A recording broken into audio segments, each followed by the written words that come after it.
તો આ છે ડાપોગ નર્સરી પદ્ધતિ વિશેનો તમને ખ્યાલ છે ફિલિપાઇન્સમાંથી ભારતમાં આવેલી આ પદ્ધતિ ચોખાની ખેતી માટે ખરેખર ક્રાંતિકારી છે કારણ કે આમાં માટીના સીધા સંપર્ક વિના જ ડાંગરના રોપા તૈયાર કરી શકાય છે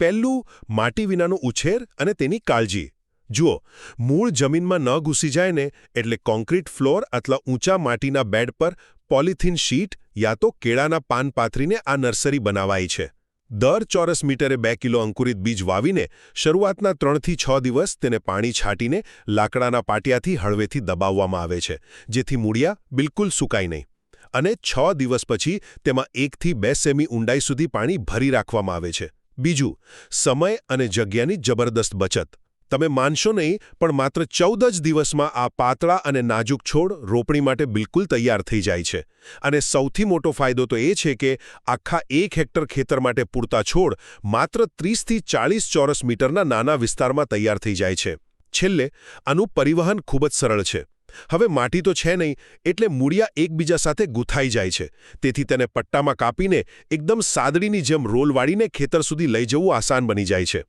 બસ રોપણી કરતા પહેલા આ ગૂંથાયેલા મૂળને તમારે ધીમેથી અલગ કરવા પડે છે ટૂંકમાં કહીએ તો ડાપોગ પદ્ધતિ ઓછા સમયમાં ઓછી જગ્યાએ અને સ્માર્ટ રીતે ડાંગરના રોપા તૈયાર કરવાનો શ્રેષ્ઠ ઉપાય છે